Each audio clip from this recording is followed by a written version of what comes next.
ایک عجیب روایت ہمیں ملتی ہے سیرت کی کتابوں میں. میرے نبی پاک صلی اللہ تعالی علیہ وسلم نا رات کے وقت پہاڑ کی چوٹی پہ بیٹھ کے قرآن پاک کی تلاوت کرتے تھے. حضور نا رات کے وقت قرآن پاک کی تلاوت کر رہے تھے. نبی کریم تلاوت کر رہے تھے اور جب یاسین والے نبی خود یاسین پڑھے، والضحیٰ والے محبوب جب خود والضحیٰ کی تلاوت کریں، مدثر والے محبوب جب خود مدثر پڑھے تو انداز ہی نرالو. حضور قرآن پاک کی تلاوت کر رہے تھے تو اس تلاوت کی نا آواز گونجی. کہاں تک پہنچی؟ ابو جہل بھی کسی جھاڑی میں چھپ کے حضور کا قرآن سننے لگے. سریلی اتنی تھی، اس میں لطف اتنا تھا. ابو سفیان بھی آ گئے، کسی جھاڑی میں چھپ کے قرآن سننے لگے. اخنس بن شریک بھی آ گیا. تھوڑا نہیں سنا، ساری رات ہی حضور کی تلاوت سنتے رہے. ساری رات تلاوت سن. صبح ملاقات ہوگی، تو کدھر آیا تھا، تو کدھر آیا تھا، تو آج کے بعد نہ آئے کوئی بھی. لیکن کہتے ہیں اگلے دن سوئے تو بے چین کیا حضور کی آواز نے.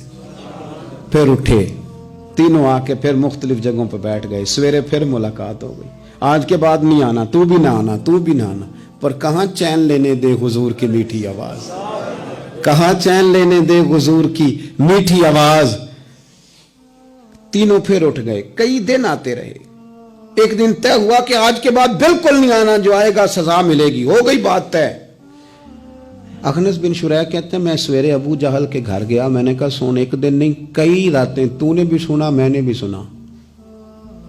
دل پہ ہاتھ رکھ کے بتا وہ جو پڑھتے ہیں وہ حق سچ ہے کہ نہیں؟ کھری بات کر. سنا تو نے بھی، سنا میں نے بھی، ساری رات سنا. بتا بات سچی ہے کہ نہیں؟ تو ابو جہل کہنے لگا ایک ایک حرف سچا ہے، ایک ایک بات سچی ہے. تو تم مانتا کیوں نہیں؟ پھر تو مانتا کیوں نہیں؟ تو جو ابو جہل نے جواب دیا، خدا را اس پہ غور کرنا، میری منت سمجھ کر اس بات پہ غور کرنا. او پھر تو مانتا کیوں نہیں؟ تو ابو جہل کہنے لگا ہمارے قبیلے کا اور بنو ہاشم کا، حضور سید عالم کے قبیلے کا شروع سے مقابلہ رہا ہے. انہوں نے اگر لوگوں کو کھانے کھلائے تو ہم نے بھی کھلائے. انہوں نے غریبوں کا بوجھ اٹھایا تو ہم نے بھی اٹھایا. انہوں نے اگر گھوڑا دوڑایا تو ہم نے بھی دوڑایا. پھر انہوں نے دعویٰ کر دیا کہ ہمارے اندر ایک نبی آ گیا ہے. اب ہم کیسے مان جائیں اس قبیلے میں نبی آ گیا؟ پہلے کیا کہہ رہا ہے؟ بات بالکل حق ہے. اب کیا کہہ رہا ہے؟ اس کے کہنے کا مطلب یہ کہ اگر میرے قبیلے میں نبی آتا تو میں مان جاتا.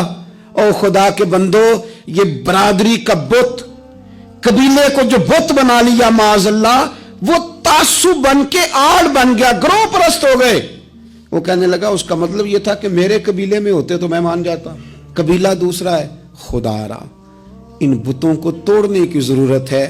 کاش ابو جہل یہ سمجھتا کہ یہ تو رب کی تقسیم ہے نا، واللہ یختص برحمتہ من یشاء.